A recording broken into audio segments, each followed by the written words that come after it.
Good morning all of you. सभी का स्वागत इन माय केमिस्ट्री क्लासेस। आज हम लोग केमिस्ट्री के first chapter some basic concept of chemistry के विषय में जानेंगे, समझेंगे, जिसमें रसायन विज्ञान की कुछ मूल अवधारणाओं के विषय में बताया जाएगा। सम बेसिक कॉन्सेप्ट, इसके हिस्ट्री के बारे में जानेंगे। तो यहाँ पर जो इंट्रोडक्शंस है किसका है? केमिस्ट्री का है। तो यह जो पूरा ब्रह्मांड है, पूरा ब्रह्मांड यूनिवर्स जिसे कहते हो, इसका जो निर्माण होता है केवल दो ही प्रकार के कंपोनेंट अवयव के द्वारा होता है। पहला है द्रव्य और दूसरा है ऊर्जा। द्रव्य के विषय में हम लोग इसमें पढ़ेंगे केमिस्ट्री में, रसायन विज्ञान में, कि द्रव्य क्या होता है, इसकी कितनी भौतिक अवस्थाएं हैं, फिजिकल स्टेट के बारे में जानेंगे, प्रॉपर्टी के बारे में जानेंगे, और ऊर्जा के बारे में आप सभी लोग जानते ही हो। तो यहाँ पर आज की क्लास में ओनली आपको हिस्ट्री बताई जाएगी, केमिस्ट्री की हिस्ट्री, और उसमें हम परिचित होंगे केमिस्ट्री से कि केमिस्ट्री क्या होता है, इसका अध्ययन हमारे लिए क्यों आवश्यक है। तो रसायन विज्ञान का इंट्रोडक्शन। रसायन विज्ञान जो द्रव्य होता है, द्रव्य को हम डिफाइन करेंगे कि it's have mass and occupies place, जिसके पास क्या हो, द्रव्यमान हो, तथा जो अपने आयतन के बराबर क्या करता है, स्थान घेरता है, वह क्या है? द्रव्य है। द्रव्य के विषय में अलग चैप्टर में बताया जाएगा। तो यहाँ रसायन विज्ञान में हम क्या पढ़ते हैं? तो रसायन विज्ञान विज्ञान की वह शाखा है जिसके अंतर्गत द्रव्य के निर्माण, द्रव्य तथा गुणधर्म, द्रव्य के अति सूक्ष्म संरचना, द्रव्यों की पारस्परिक क्रियाओं तथा जीवन के प्रत्येक संभव क्षेत्र में द्रव्य के उपयोग का अध्ययन किया जाता है। तो रसायन विज्ञान का जो संक्षिप्त इतिहास एवं विस्तार है, उसके विषय में यदि आप जानना चाहते हैं तो इसका इतिहास क्या है? वेदों के समय से ही है। वेद के विषय में आप लोग जानते हो कि भारत में रसायन का अध्ययन उतना ही प्राचीन है जितना कि वेदों का अध्ययन। हमारे पौराणिक ऋषि व मुनियों ने रसायन में महत्वपूर्ण योगदान दिया। प्राचीन वैदिक साहित्य में रस तंत्र, धातु, धातु कर्म, द्रव्य का दहन तथा अन्य बहुत सी मूल्यवान सूचनाएं निहित हैं, जो कि वर्तमान में कार्यरत रसायनज्ञों के लिए बहुत महत्वपूर्ण सिद्ध हो सकती है। वैदिक साहित्य के अनुसार ब्रह्मांड जो यूनिवर्स है वह 5 तत्वों से मिलकर बना है। ये 5 तत्व पृथ्वी, जल, वायु, अग्नि तथा आकाश हैं। यजुर्वेद में लौह, स्वर्ण, तांबा, सीसा, टीन जैसी धातुओं को पत्थर, मिट्टी तथा रेत के साथ निर्दिष्ट किया गया है। अथर्ववेद में भी तांबा, लोहा, स्वर्ण तथा टीन का वर्णन मिलता है। ऋग्वेद, यजुर्वेद तथा अथर्ववेद में विभिन्न प्रकार के रासायनिक यंत्रों जैसे खलवा, खरल व लोहा, अधिसावन दबाने के बोर्ड, पोट, भ्रत, निस्यंद का ग्राही आदि की रासायनिक क्रियाओं में प्रयोग का वर्णन मिलता है। तो जो रसायन विज्ञान है उसके विषय में आप लोग समझ चुके होंगे कि रसायन विज्ञान का वर्णन वेदों के अध्ययन में भी मिलता है। वेदों के समय से ही रसायन विज्ञान प्रचलित है, प्राचीन है।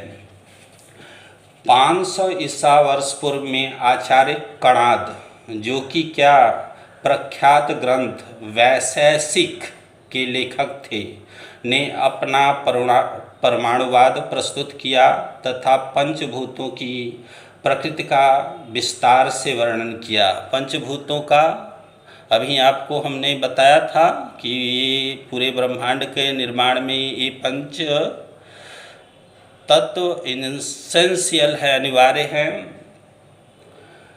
उन्होंने परमाणु तथा अणु की प्रकृति की व्याख्या करने का भी प्रयास किया। इसके पश्चात विभिन्न ऋषियों ने रसायन विज्ञान में महत्वपूर्ण योगदान दिए। इनमें भगवद, वृंदा, चक्रपाणी, सांगरधर, कौटिल्य, नागार्जुन, बिच्छू, गोविंद आदि के नाम मुख्य हैं।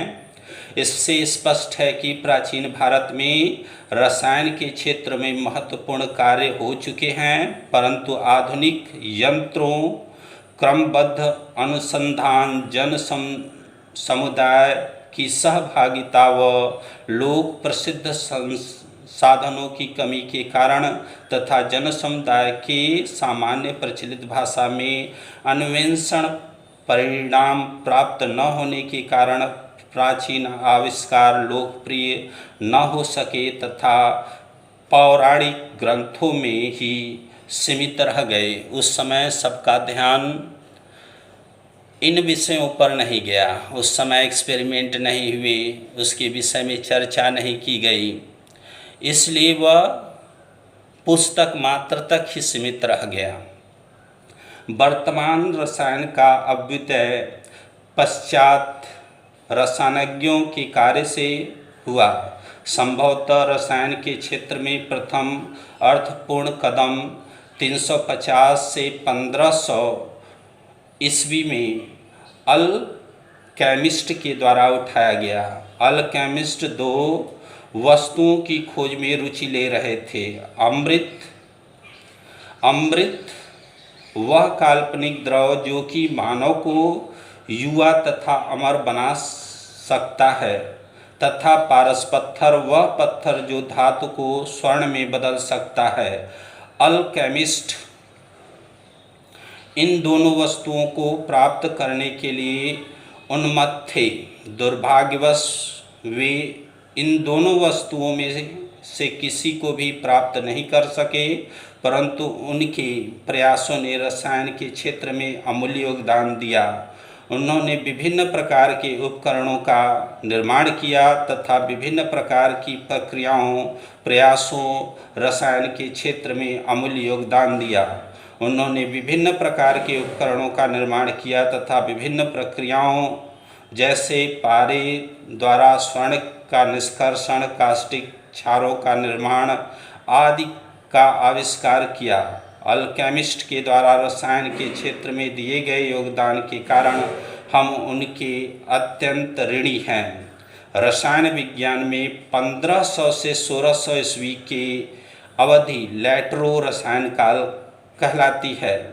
इस अवधि में गैसों का महत्वपूर्ण अध्ययन किया गया। रॉबर्ट बायल इस काल के प्रमुख रसायनज्ञ थे, जिन्होंने गैसों के व्यवहार के विषय में गहन अध्ययन किया तथा एक महत्वपूर्ण नियम, बायल का नियम प्रतिपादित किया। इस अवधि में कुछ औषधि रासायनिक पदार्थों का भी आविष्कार हुआ। हम लोग गैसी नियम में बायल्स का नियम, चार्ल्स का नियम, गैस समीकरण, ये सब विषयों पर पढ़ेंगे, चर्चा करेंगे, इक्वेशन सॉल्व करेंगे, उस सब से रिलेटेड। फ़िलहाल आज हम लोग शॉर्ट हिस्ट्री पढ़ दे रहे हैं, सुना दे रहे हैं, उसको समझने का प्रयास कीजिएगा। रसायन विज्ञान में 1500 से 1600 ईस्वी की अवधि लैट्रो रसायन काल कहलाती है। अर्नस्ट स्टाल ने 1660 से 1734 ईस्वी में एक विवादास्पद फ्लोजिस्टन सिद्धांत प्रतिपादित किया। यह सिद्धांत लगभग 100 वर्ष तक अस्तित्व में रहा तथा इस सिद्धांत काल को रसायन के क्षेत्र में फ्लोजिस्टन काल के नाम से जाना जाता है। इस अवधि काल में गैसों का गहन अध्ययन किया गया, कई नई गैसों का आविष्कार हुआ तथा उनके व्यवहार का अध्ययन किया गया। 18वीं शताब्दी के अंत में प्रारंभ होने वाले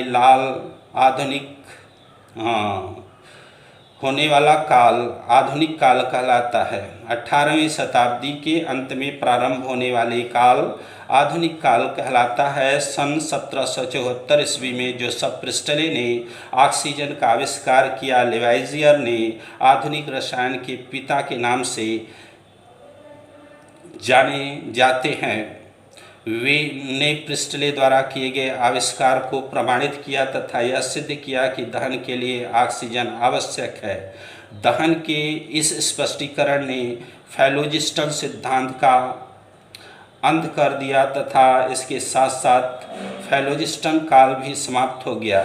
19वीं शताब्दी के प्रारंभ में रासायनिक संयोग के नियमों का प्रतिपादन हुआ। सन 1803 में जॉन डाल्टन ने परमाणुिक सिद्धांत प्रस्तुत किया। सन 1869 में मेंडलीफ ने आवर्त नियम प्रतिपादित कर तथा तत्वों को आवर्त सारणी में व्यवस्थित कर रसायन जगत में नवीन आविष्कार क्रांति उत्पन्न कर दी।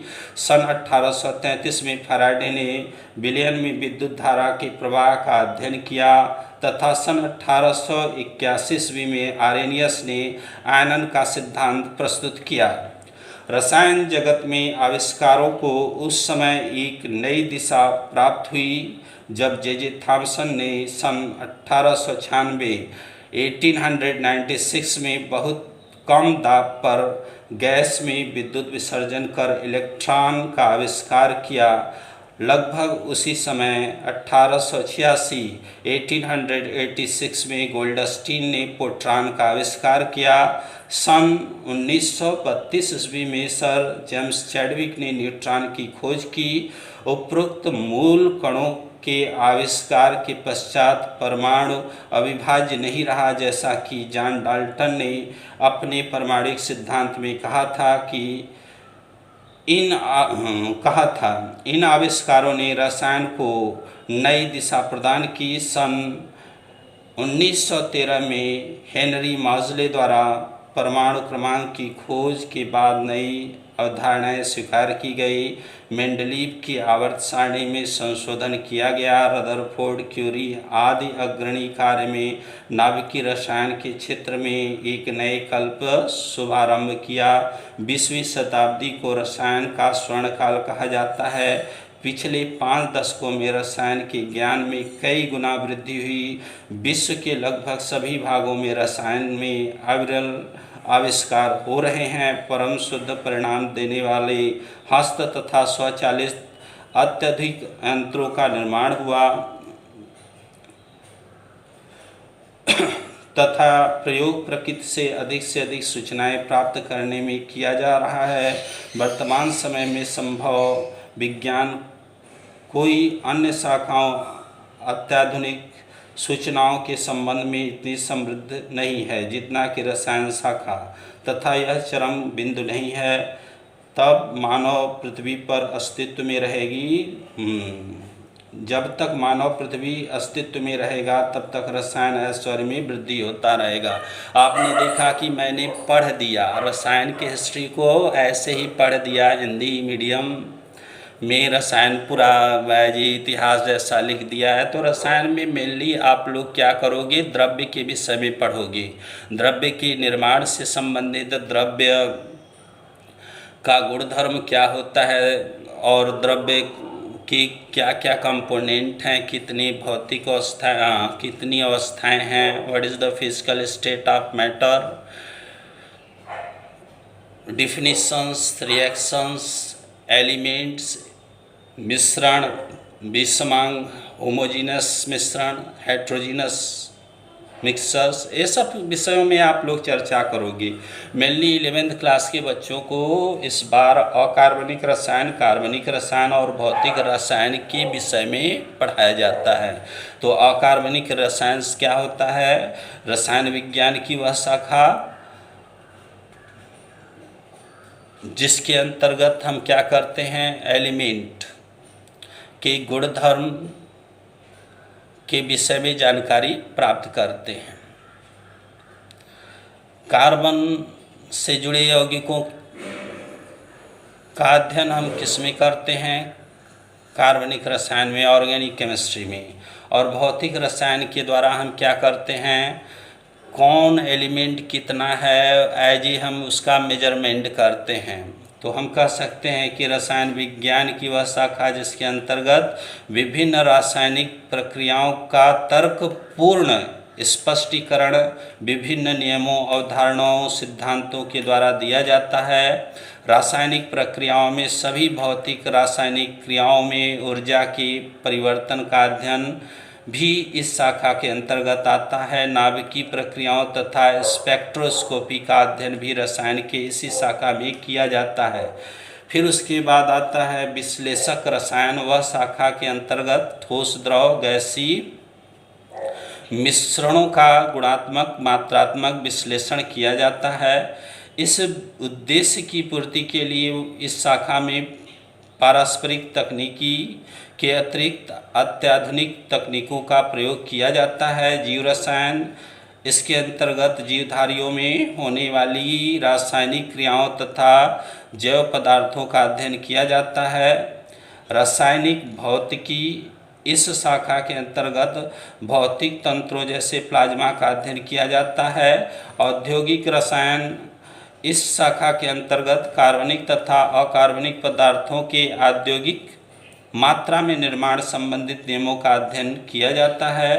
कृषि रसायन, जिसके अंतर्गत हम कृषि क्षेत्र में जो भी प्रक्रियाएं होती हैं उसके विषय में पढ़ते हैं। किस प्रकार भूमि को उपजाऊ करना है, कैसा मिट्टी है, कौन सा फर्टिलाइज़र यूज़ करना है, ये सब सारी बातें उसमें आती हैं। औषधि रसायन बहुत मेन इम्पॉर्टेंट टॉपिक रहता है रसायन विज्ञान में, जिसमें मेडिसिन से, मानव रोगों से संबंधित विषयों के विषय में स्टडी किया जाता है। तो बच्चों आज के लिए इतना ही काफ़ी है। इसको आप लोग एज ए हिस्ट्री टाइप बस देखते रहिएगा। इसका भी बस आपने एक संक्षिप्त विवरण देखा, इसके विषय में डिटेल नॉलेज करना है आप लोगों को कि जो द्रव्य होता है उसका सबसे छोटा कंपोनेंट क्या है, एटम्स है। और एटम के स्ट्रक्चर के विषय में और उसके इतिहास के बारे में हम लोग डिटेल स्टडी करेंगे। उसकी प्रॉपर्टी के बारे में देखेंगे, डिफरेंट टाइप के एलिमेंट्स को देखना है और उसके रिएक्शंस को देखना है। एलिमेंट्स का अरेंजमेंट कैसे किया गया, पीरियोडिक टेबल्स के क्या बेसिक कॉन्सेप्ट रहे, इन सब विषयों पर चर्चा करना है हमको इन केमिस्ट्री। नमस्कार, आज की क्लास में इतना ही, फिर हम मिलते हैं नेक्स्ट। ओके।